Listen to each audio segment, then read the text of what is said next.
ನಮಸ್ಕಾರ ಸ್ನೇಹಿತರ. ಬೆಳೆ ಹಾನಿ ಪರಿಹಾರ ಸುಮಾರು 31,500 ರೂಪಾಯಿ ಪ್ರತಿ ಒಂದು ಹೆಕ್ಟರ್ಗೆ ಜಮಾ ಆಗ್ತಾ ಇದೆ.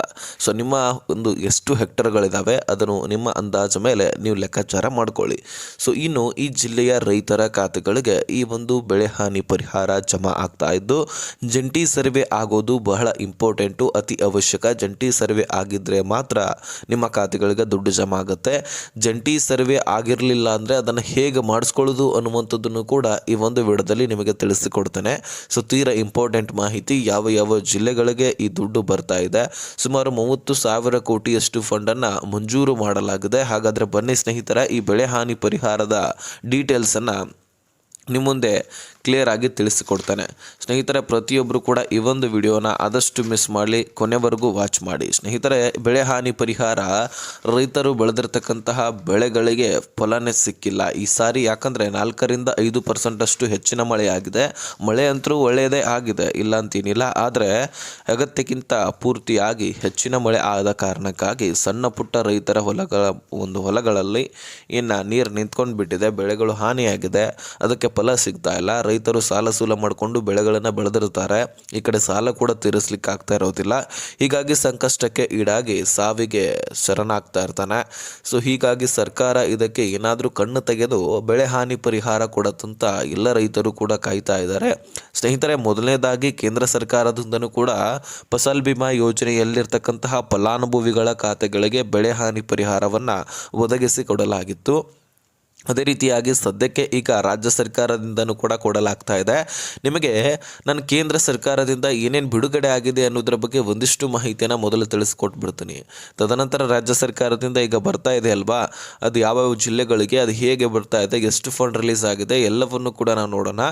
ಸ್ನೇಹಿತರೆ, ಸುಮಾರು 1,449 ಕೋಟಿಯಷ್ಟು ಫಂಡನ್ನು ಕೇಂದ್ರ ಸರ್ಕಾರ ರಿಲೀಸ್ ಮಾಡಿತ್ತು. ನಮ್ಮ ರಾಜ್ಯದಲ್ಲಿರ್ತಕ್ಕಂತಹ ಎಲ್ಲ ಜಿಲ್ಲೆಗಳಲ್ಲಿರ್ತಕ್ಕಂತಹ ರೈತರಿಗೆ, ಅದರಲ್ಲಿ ಫಸಲ್ ಬಿಮಾ ಯೋಜನೆಯಲ್ಲಿ ಫಲಾನುಭವಿಗಳು 2024-25ನೇ ಸಾಲಿನ ಮುಂಗಾರು ಹಂಗಾಮಿನ ಬೆಳೆ ಹಾನಿ ವಿಮೆಯನ್ನ ಮಾಡಿಸ್ಕೊಂಡಿರ್ತಕ್ಕಂತಹ ರೈತರ ಖಾತೆಗಳಿಗೆ ಈ ದುಡ್ಡನ್ನು ಮಂಜೂರು ಮಾಡಲಾಗಿತ್ತು. ಹಾಗಾದರೆ ಯಾವ ಯಾವ ಜಿಲ್ಲೆಗಳಲ್ಲಿ ಎಷ್ಟೆಷ್ಟು ದುಡ್ಡು ರಿಲೀಸ್ ಆಗಿದೆ? ಇಲ್ಲಿ ಹೈಯೆಸ್ಟ್ ಅಂತಲೇ ಹೇಳ್ಬೋದು ಕಲಬುರಗಿ ಜಿಲ್ಲೆಗೆ. ಸೊ 656 ಕೋಟಿಯಷ್ಟು ಫಂಡ್ ರಿಲೀಸ್ ಆಗಿತ್ತು. ಜೊತೆಗೆ ಗದಗಕ್ಕೆ 242 ಕೋಟಿ, ಹಾವೇರಿಗೆ 95 ಕೋಟಿ, ವಿಜಯನಗರಕ್ಕೆ 97 ಕೋಟಿ, ದಾವಣಗೆರೆಗೆ 23 ಕೋಟಿ, ಬೆಂಗಳೂರು ಗ್ರಾಮಾಂತರಕ್ಕೆ 73 ಲಕ್ಷ, ದಕ್ಷಿಣ ಕನ್ನಡಕ್ಕೆ 2,40,000, ಜೊತೆಗೆ ಸ್ನೇಹಿತರ ಉತ್ತರ ಕನ್ನಡಕ್ಕೆ 1 ಕೋಟಿ, ಚಿಕ್ಕಬಳ್ಳಾಪುರಕ್ಕೆ 38 ಕೋಟಿ, ಉಡುಪಿಗೆ 3 ಲಕ್ಷ, ಚಿಕ್ಕಮಗಳೂರಿಗೆ 48 ಲಕ್ಷ, ಚಿತ್ರದುರ್ಗಕ್ಕೆ 30 ಕೋಟಿ, ದಾವಣಗೆರೆಗೆ 44 ಕೋಟಿ, ಹಾಸನಕ್ಕೆ 26 ಕೋಟಿ, ಕೊಡಗಕ್ಕೆ 23 ಕೋಟಿ, ಕೋಲಾರಕ್ಕೆ 1 ಕೋಟಿ, ರಾಮನಗರಕ್ಕೆ 2 ಕೋಟಿ, ಶಿವಮೊಗ್ಗಗೆ 13 ಕೋಟಿ. ಈ ರೀತಿ ಯಾವ ಜಿಲ್ಲೆಗಳಲ್ಲಿ ಹೆಚ್ಚಿನ ರೈತರಿದ್ದಾರೋ, ಹೆಚ್ಚಿನ ಫಲಾನುಭವಿಗಳಿದ್ದಾರೋ ಅವರ ಖಾತೆಗಳಿಗೆ, ಆ ಜಿಲ್ಲೆಗಳಿಗೆ ಹೆಚ್ಚಿನ ದುಡ್ಡನ್ನು ರಿಲೀಸ್ ಮಾಡಲಾಗಿತ್ತು.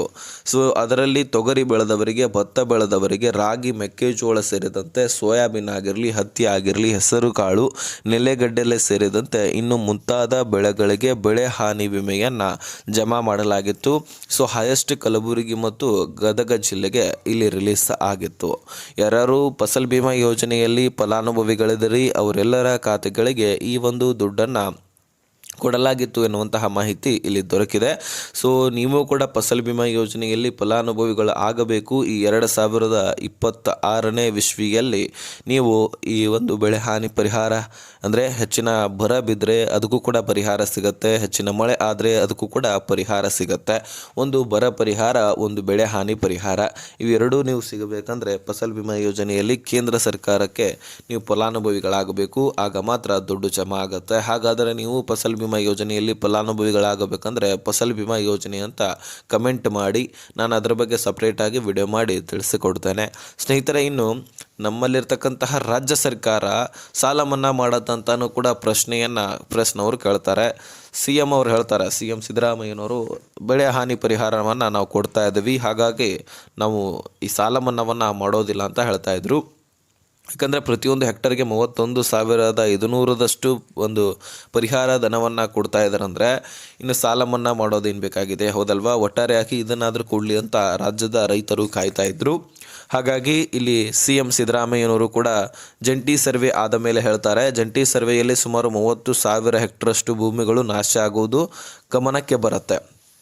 ಅಷ್ಟೊಂದು ರೈತರ ಬೆಳೆಗಳು ಈಗ ನಾಶ ಆಗಿದೆ. ಹಾಗಾಗಿ ಆ ಒಂದು ಬೆಳೆಗಳಿಗೆ ಅದೇ ರೀತಿಯಾಗಿ ಮನೆಗಳು ಕೂಡ ಬಿದ್ದು ಹೋಗಿದ್ರೆ, ಮನೆಗಳು ಹಾನಿ ಆಗಿದ್ರೆ ಅದಕ್ಕೂ ಕೂಡ ಪರಿಹಾರ ಧನವನ್ನು ಒದಗಿಸಿಕೊಡಲಾಗ್ತಾ ಇದೆ. ಬಟ್ಟೆಗಳು, ಗೃಹ ಬಳಕೆಯ ವಸ್ತುಗಳು ಕೊಚ್ಚಿಕೊಂಡೋದಾಗಿರಲಿ ಅಥವಾ ಡೆಸ್ಟ್ರಾಯ್ ಆಗಿರೋದಾಗಲಿ, ಈ ರೀತಿ ಏನಾದರೂ ಆಗಿದ್ರೆ, ಕಳೆದುಕೊಂಡಿದ್ರೆ ಅದಕ್ಕೂ ಕೂಡ ದುಡ್ಡನ್ನು ಮೀಸಲಿಟ್ಟಿದ್ದಾರೆ. ಈಗ ಸದ್ಯಕ್ಕೆ NDRF ಕುಸ್ಕಿ ಜಮೀನಿಗೆ 8,500 ರೂಪಾಯಿ ಜೊತೆಗೆ 17,000, 25,500 ರೂಪಾಯಿ ಈ NDRF ಕುಸ್ಕಿ ಜಮೀನಿಗೆ ಸಿಗ್ತಾ ಇದೆ. ಜೊತೆಗೆ ನೀರಾವರಿ ಭೂಮಿಗಳನ್ನು ಹೊಂದಿರತಕ್ಕಂತಹ ರೈತರ ಖಾತೆಗಳಿಗೆ ಸುಮಾರು 31,500 ರೂಪಾಯಿ ಪ್ರತಿಯೊಂದು ಹೆಕ್ಟರ್ಗೆ ದುಡ್ಡು ಜಮಾ ಆಗ್ತಾ ಇದೆ ಅಂತೆ. ಸೊ ಆ ಒಂದು ಜಂಟಿ ಸರ್ವೆ ಆಗೋದು ಬಹಳ ಇಂಪಾರ್ಟೆಂಟ್ ಅಂತ ನಾನು ಮೊದಲೇ ಹೇಳಿದ್ದೆ. ಜಂಟಿ ಸರ್ವೆ ಆಗಿರ್ತಕ್ಕಂತಹ ಫಲಾನುಭವಿಗಳಿಗೆ ಈಗ ದುಡ್ಡು ಜಮಾ ಆಗ್ತಾ ಇದೆ. ಅದರಲ್ಲಿ ಕಲಬುರಗಿ ಆಗಿರಲಿ, ಗದಗ, ಧಾರವಾಡ, ಕೊಪ್ಪಳ, ಹಾಸನ, ಯಾದಗಿರಿ, ಉತ್ತರ ಕನ್ನಡ, ಬೆಳಗಾವಿ, ಅದೇ ರೀತಿಯಾಗಿ ವಿಜಯನಗರ, ಇನ್ನು ಹಲವಾರು ಜಿಲ್ಲೆಗಳಲ್ಲಿರ್ತಕ್ಕಂತಹ ರೈತರ ಖಾತೆಗಳಿಗೆ ಈ ದುಡ್ಡು ಜಮಾ ಆಗ್ತಾ ಇದೆ. ಹೆಚ್ಚು ಎಲ್ಲಿ ಪ್ರವಾಹ ಬಂದಿದೆ, ಎಲ್ಲಿನ ಪ್ರದೇಶದಲ್ಲಿ ಮಳೆ ಆಗಿದೆ, ಆ ಎಲ್ಲ ಒಂದು ಪ್ರದೇಶಗಳ ರೈತರಿಗೆ ದುಡ್ಡು ಜಮಾ ಆಗುತ್ತಾ ಇದೆ. ಸ್ನೇಹಿತರೆ, ಇಲ್ಲಿ ನಿಮಗೆ ಮನೆಗಳು ಕೂಡ ಬಿದ್ದು ಹೋಗಿದ್ರೆ ಅದಕ್ಕೂ ಕೂಡ 23,12,00,000ದಷ್ಟು ದುಡ್ಡನ್ನು ಮೀಸಲಿಟ್ಟಿದ್ದಾರೆ. ಬಟ್ಟೆಗಳು, ಗೃಹ ಬಳಕೆಯ ವಸ್ತುಗಳು ಕೂಡ ಕಳೆದುಕೊಂಡಿದ್ರೆ 2,20,00,000ದಷ್ಟು ದುಡ್ಡು ಒಂದು ಮೀಸಲಿಟ್ಟಿದ್ದಾರೆ. ಏನಾದರೂ ಮನೆಗಳು ಬಿದ್ದು ಹೋಗಿದ್ರೆ ನೀವು ಕಂದಾಯ ಇಲಾಖೆಗೆ ಹೋಗಿ ಭೇಟಿ ಕೊಡಬಹುದು. ಅಲ್ಲಿ ಹೆಚ್ಚಿನ ಮಾಹಿತಿಯನ್ನು ಒದಗಿಸಿಕೊಡ್ತಾರೆ. ನಿಮ್ಮ ತಾಲೂಕಿನಲ್ಲಿರುತ್ತೆ, ಅಲ್ಲಿ ಹೋಗಿ ಭೇಟಿ ಕೊಡಿ.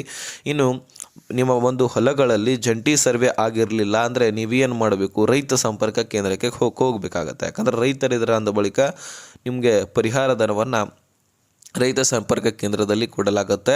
ಸೊ ಮೊದಲನೇದಾಗಿ ನಿಮ್ಮ ಒಂದು ಡಾಕ್ಯುಮೆಂಟ್ಸ್ಗಳು ಕೂಡ ವೆರಿಫಿಕೇಷನ್ ಆಗ್ತವೆ. ಜಂಟಿ ಸರ್ವೆ ಏನು ಮಾಡಿದ್ದೆ ಆದರೆ ಅಲ್ಲಿ ವೆರಿಫಿಕೇಷನ್ ಆಗ್ತವೆ. ನಿಮ್ಮ ಒಂದು ಜಮೀನಿಗೆ ಸಂಬಂಧಪಟ್ಟಂತಹ ಡಾಕ್ಯುಮೆಂಟ್ಸ್ ಆಗಿರಲಿ, ಇನ್ನೊಂದು ಪಹಣಿಗೆ ಆಧಾರ್ ಕಾರ್ಡ್ ಲಿಂಕ್ ಆಗಿರೋದಾಗಿರಲಿ, ಇದಂತೂ ಇಂಪಾರ್ಟೆಂಟು. ಯಾಕಂದರೆ ಪ್ರತಿಯೊಂದು ಯೋಜನೆ ನಿಮಗೆ ರೈತರಿಗೆ ಸಂಬಂಧಪಟ್ಟಂಥ ಯೋಜನೆ ಸಿಗಬೇಕಂದ್ರೆ ಈ ಒಂದು ಪಹಣಿಗೆ ಆಧಾರ್ ಕಾರ್ಡ್ ಲಿಂಕ್ ಆಗೋದು ಅತಿ ಅವಶ್ಯಕ ಆಗಿದೆ ಸ್ನೇಹಿತರೆ.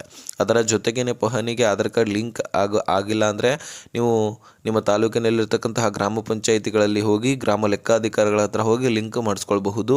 ಅದು ಇಂಪಾರ್ಟೆಂಟು. ಯಾಕಂದರೆ ನಿಮ್ಮ ಹೊಲ ಗದ್ದೆಗಳನ್ನು ನೀವು ಪ್ರೊಟೆಕ್ಟ್ನಲ್ಲಿ ಇಟ್ಕೊಳ್ಬೇಕಂದ್ರೆ ಪಹಣಿಗೆ ಆಧಾರ್ ಕಾರ್ಡ್ ಲಿಂಕ್ ಮಾಡಿಸೋದು ಅತಿ ಅವಶ್ಯಕ.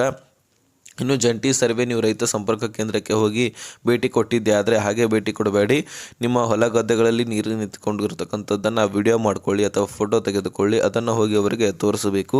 ಅವರು ಅದರ ಬಗ್ಗೆ ನೋಡಿಕೊಂಡು ಏನು ಡಾಕ್ಯುಮೆಂಟ್ಸ್ಗಳನ್ನು ವೆರಿಫಿಕೇಷನ್ ಮಾಡಿಕೊಂಡು ಮುಂದಿನ ಕ್ರಮದ ಬಗ್ಗೆ ಅವರು ಮಾಹಿತಿಯನ್ನು ಕೊಡ್ತಾರೆ. ಅವ್ರು ಹೇಳಿದ ಹಾಗೆ ನೀವು ಮಾಡಿದ್ರೆ ನಿಮಗೆ ಬೆಳೆ ಹಾನಿ ಪರಿಹಾರ ಕೊಡಲಾಗ್ತದೆ. ಯಾಕಂದರೆ ಬರೀ ಇನ್ಶೂರೆನ್ಸ್ ಮಾಡಿಸಿದವರಿಗೆ ಅಷ್ಟೇ ಜಮಾ ಆಗ್ತಾ ಇಲ್ಲ, ಇನ್ಶೂರೆನ್ಸ್ ಮಾಡಿಸಿಲ್ಲ ಅಂದರೂ ಸಹಿತ ಈ ದುಡ್ಡನ್ನು ಕೊಡಲಾಗ್ತಾ ಇದೆ. ಸ್ವತಃ CM ಅವರ ಘೋಷಣೆ ಇದು.